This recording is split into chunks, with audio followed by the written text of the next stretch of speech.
In the dead of winter, a dying woman collapsed in the snow, clutching a newborn baby to her chest. Her last words were a desperate plea to the stranger who found her, a mountain hermit with a haunted past. "Save him," she begged. What that hermit didn't know was that by saving the child, he wasn't just taking on a burden. He was uncovering a secret that would lead to a bloody confrontation, expose a town's darkest lie, and change his life forever. Before we get into it, drop a comment and let us know where you're watching from. The year was 1874, and winter had a death grip on the mountains.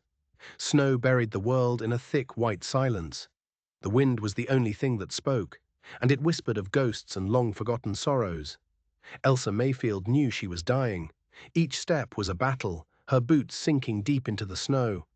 The wound in her side was a hot, sharp agony, and the blood she left behind was a trail of fading red flowers against the white. She wasn't afraid of dying. Not for herself. She was terrified for the tiny life she held in her arms. A baby boy, Sammy, wrapped in a quilt that was no match for the cold.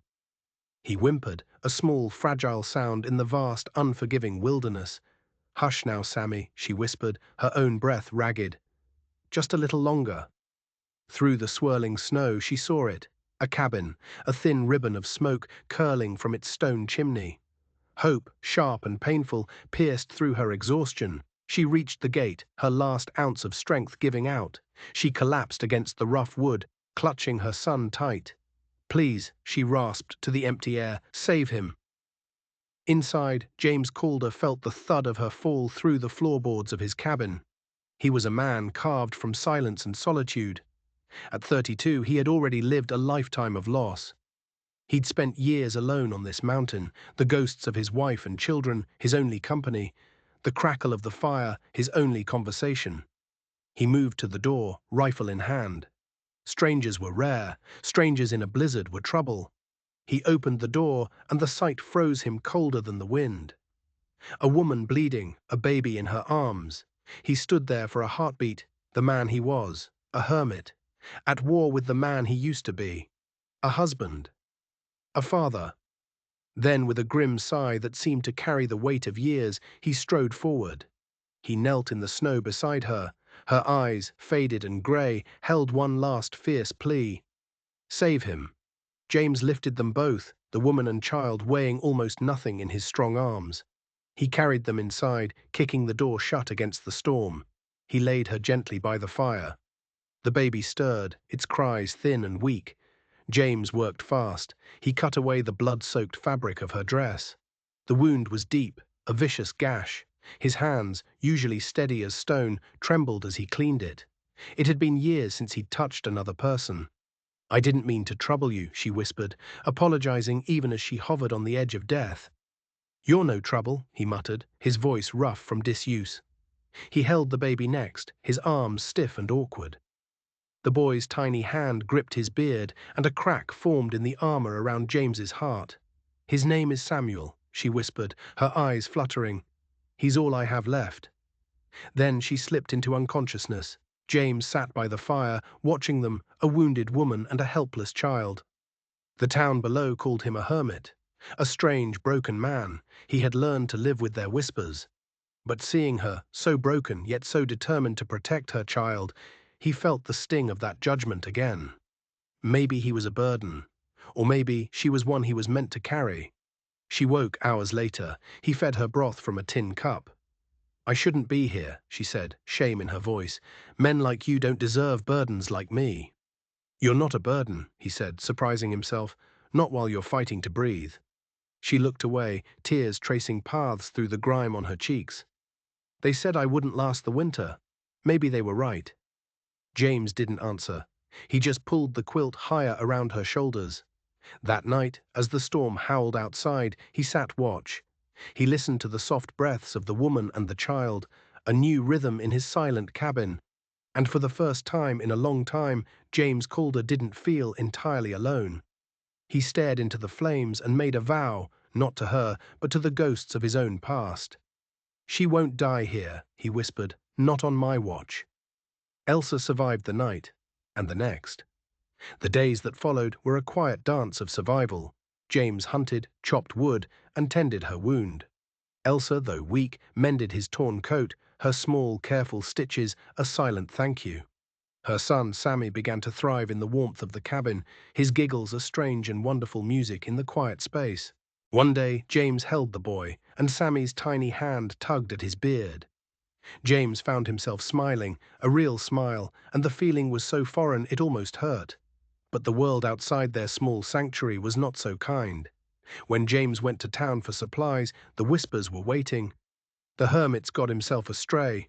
Someone sneered in the general store. Wonder how long till he throws her out.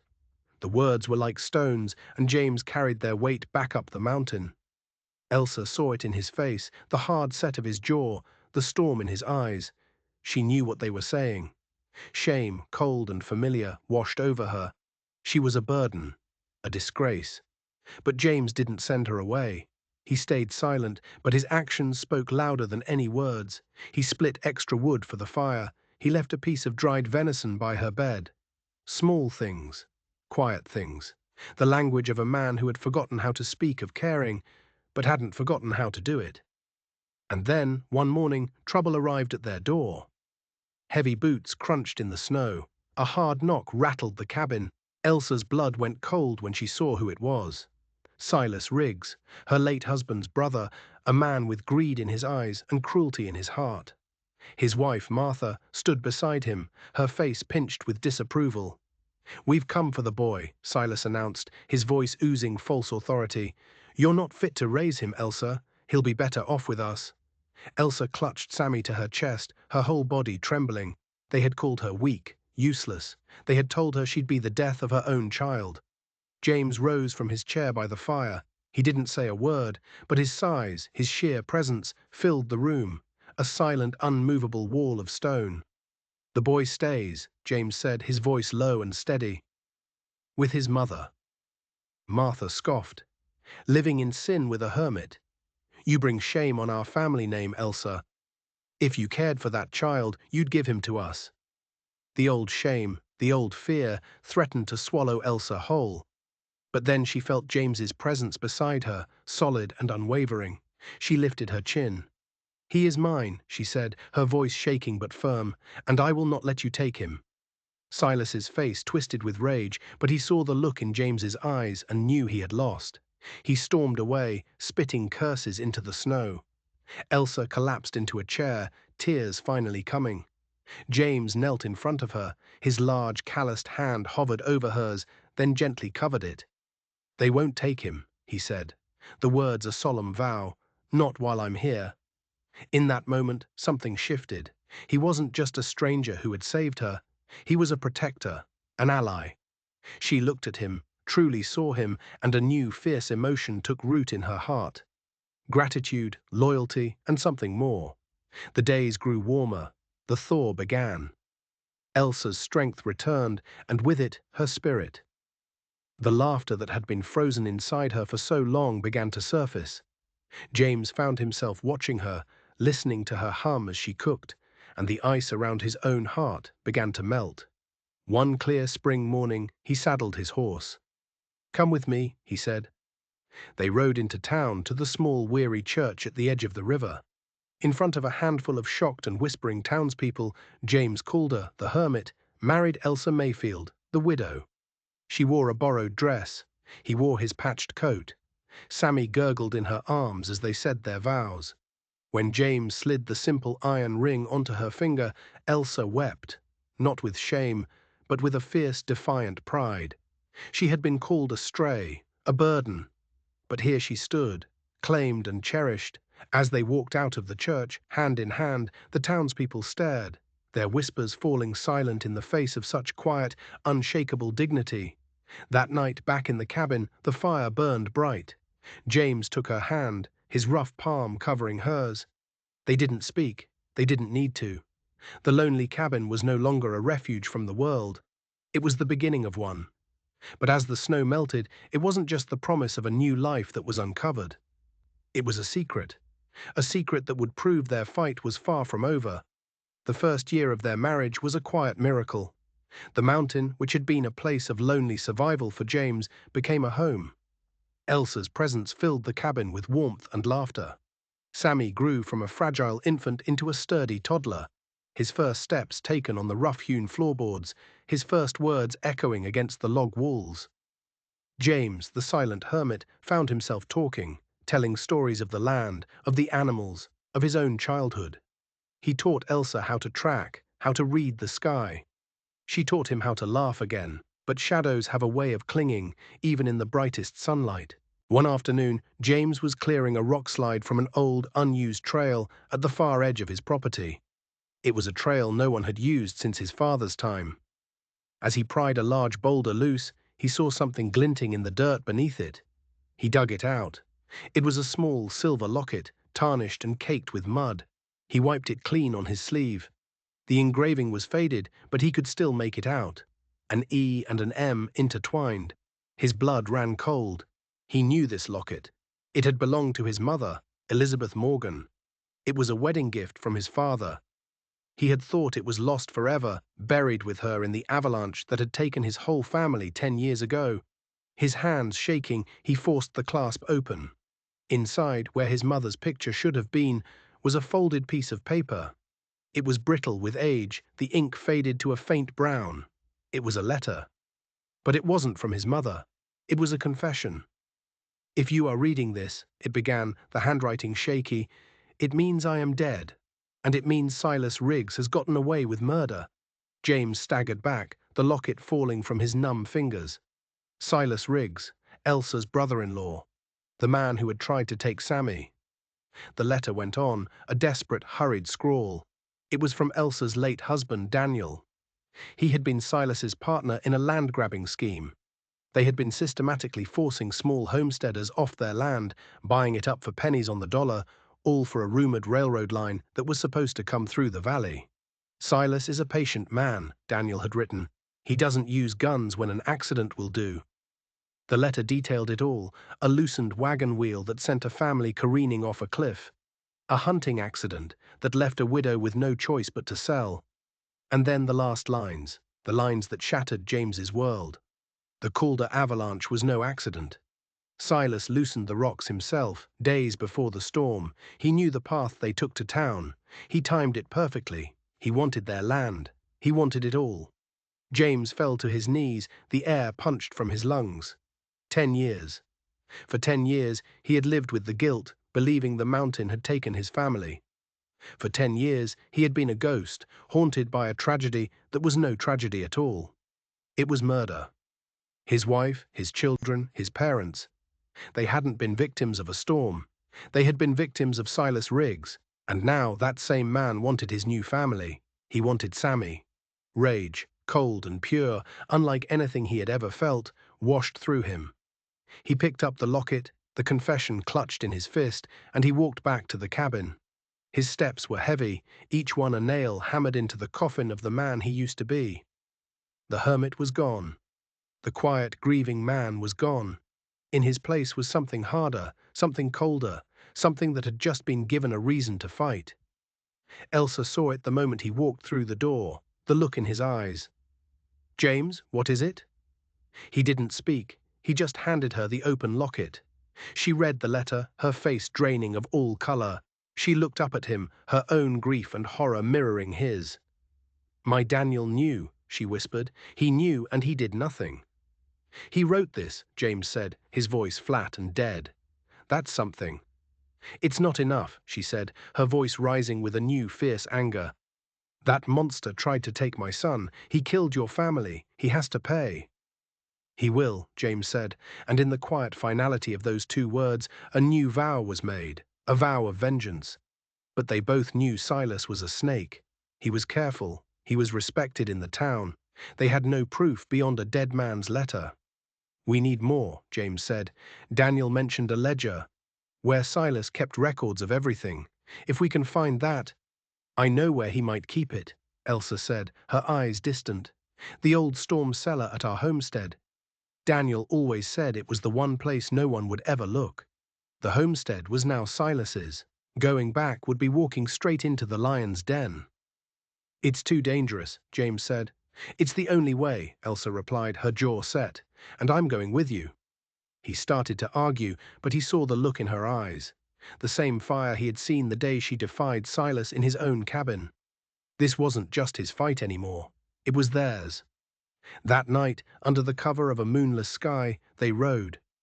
Not as a hermit and a widow, but as two survivors, bound by a shared history of pain and a burning need for justice. The ghosts of the past were no longer whispering, they were screaming, and James and Elsa were finally ready to answer. They reached the old Mayfield homestead just before dawn. The house was dark, a sleeping beast in the grey light. "He keeps two dogs," Elsa whispered as they dismounted, tying their horses in a thicket of pines. "And a man who sleeps in the barn." "I'll handle the man," James said, his voice low. "You handle the dogs." Elsa nodded. She pulled a piece of dried venison from her satchel. She had come prepared. They moved like shadows across the yard. James slipped towards the barn, a length of rope in his hand. Elsa crept towards the porch, making a low, whistling sound. Two shapes detached from the darkness, growling. She tossed them the meat. The growling turned to contented chewing. A few minutes later, a muffled grunt came from the barn. James emerged, wiping his hands. "He'll sleep till noon." The cellar door was at the back of the house, under the porch. It was padlocked. James made short work of it with a crowbar he'd brought. The air that rose from the darkness was damp and smelled of earth and secrets. They descended the stone steps, their lantern casting dancing shadows. The cellar was filled with shelves of preserves, sacks of potatoes, and old forgotten furniture covered in dusty cloths. "He built a false wall," Elsa whispered, pointing to the far corner, "behind the apple crates." They moved the heavy crates. The wall behind them looked solid, but Elsa ran her hands along the stones until she found it. A loose one. It took their combined strength to pull it free.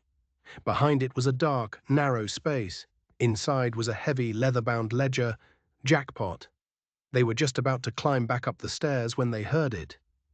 The sound of a wagon creaking to a halt in the yard. Then Silas's voice, loud and angry. "Where's Jed? He's supposed to be on watch." They had been discovered. "Get back in," James hissed, pushing Elsa and the ledger back into the hidden compartment. He replaced the stone, plunging them into darkness just as heavy footsteps sounded on the cellar stairs. The beam of a lantern cut through the gloom. Silas Riggs stood at the bottom of the steps, a shotgun cradled in his arms. "I know you're in here," he called out, his voice echoing in the small space. "The dogs don't take meat from strangers." Silence. Silas began to move through the cellar, kicking over sacks, pulling cloths off furniture. His lantern light swept closer and closer to their hiding place. James held his breath, his hand tight on the hilt of his knife. Elsa was pressed against him, so still he could barely feel her breathe. Sammy was asleep in a sling on her chest, a mercy they hadn't dared to pray for. The light fell on the apple crates. Silas paused. He knew. "Come on out, Elsa," he crooned, his voice sickly sweet. "Let's not make this harder than it has to be." He set his lantern down and began to move the crates. It was now or never. With a roar, James burst from the hiding place, a human battering ram. He slammed into Silas, sending the larger man crashing into a shelf of preserves. Jars shattered, flooding the floor with sticky fruit and broken glass. The shotgun clattered across the stone floor. Elsa scrambled out, the ledger clutched to her chest, trying to get to the stairs. But Martha was there, blocking the exit, her face a mask of fury. She lunged at Elsa, grabbing for the book. Below, the two men wrestled in the darkness and broken glass. It was a brutal, desperate fight. Silas was bigger, heavier, but James was fueled by 10 years of rage. He got his hands on Silas's throat, squeezing, the memory of his children's faces flashing before his eyes. "You killed them," he growled. "You killed my family." Silas's eyes bulged. "It was just business," he choked out. The words snapped something in James. He slammed Silas's head against the stone wall, once, twice. Silas went limp.